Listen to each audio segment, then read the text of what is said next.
Hey there, I'm Ian Douglas. I'm the author of the website techinterview.guide, and I'm here to help people with career advancement and interview preparation.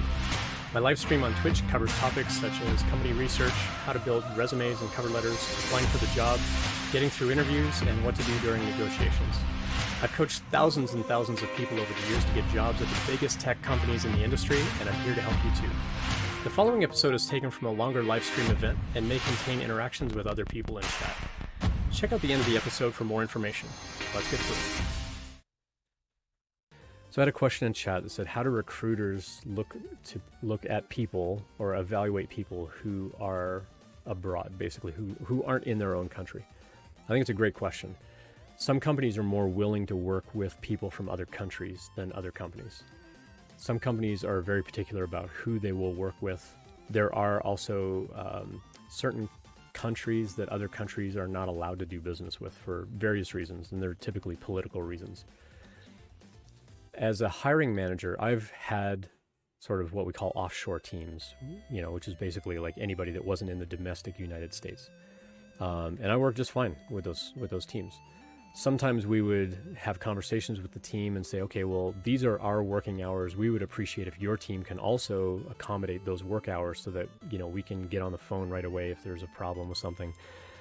Sometimes it would be like plus or minus a couple of hours of time zone. One team I'm thinking of in particular, they were in South America, and they were doing a fantastic job. They were really, really good programmers.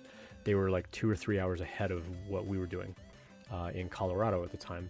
And so anytime we would ask them for feedback, like their team would either have to stay like way past dinner hour in order to like accommodate our afternoon meetings, or, they would get up like in the morning and they would ask us questions, but it would be like 5 a.m. here, and we wouldn't even get that email for several more hours, and they're kind of sitting around twiddling their thumbs waiting for us to respond. And so when there's a time zone shift like that, it can make communication a little more difficult. I would say in today's market, a lot more companies are much more likely to work with people from around the world. It's not a guarantee, but it tends to be a little bit easier in today's market to work with people from other countries. But some companies, again, they can't have employees in certain countries. It's because of taxes and political reasons and all that kind of stuff. One thing that you could do to get around that is to build a consultancy business and say, I want to contract with your company and be a contractor for you. And we'll do this as like a business to business operation, not as a business to employee operation. So you'll pay me just flat rate of dollars per hour. I'll bill you for my time. I'll send you an invoice. You'll pay me eventually, that kind of stuff. So there are different ways around that. But again, even if you're a consultancy business in that business to business operation, again, you may still be subjected to which countries my company is allowed to work with. If you're in that country, there's nothing I can do to make that better.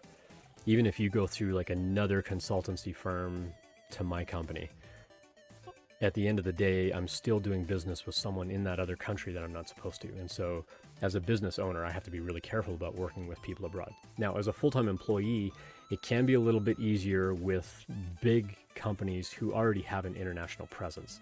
If it's a relatively small company that's based in one other country, working with one employee in an alternate country is much more difficult for them, because they have to look into tax laws and like, can we pay you as an employee? Do we have to pay you as a consultant? How does that work? And they've got to do a bunch more research into the probability and the likelihood of can they even do that. Again, for tax purposes and political purposes and whatever, they have to obey those laws. There's no way that they can just kind of pay you, as we say, under the table, where they're like kind of getting you that money and not really declaring it. They can get into a lot of trouble as a business. And so a lot of companies aren't going to risk that. And so if you are like overseas, abroad in some other country, even if you're like in an adjacent geographic country, they may not be able to do business with you, or they may have reservations and sort of think, are we really going to get into doing business with that other country? And so every company is a little different. The larger the company, though, the more likely they're going to be okay hiring people from another country, though. But the smaller the company, the more they're probably not going to consider it. Now, as far as like work visas and things like that, like if you want to come work in the United States, that's a whole other thing where there's like a wait list for like the work visas and the green cards and things like that. And some countries have to wait years to like get you that work permit for you to actually come to the United States. Again, some companies they have a little more political advantage for that kind of thing, and they can get those green cards and so on a little bit faster. And so that's, again, like bigger companies sometimes have an advantage over that kind of thing. So I would say if you are an international person and you want to work for a particular company, I would target really big companies. They're far more likely to be able to work with you. They've probably got people in various countries.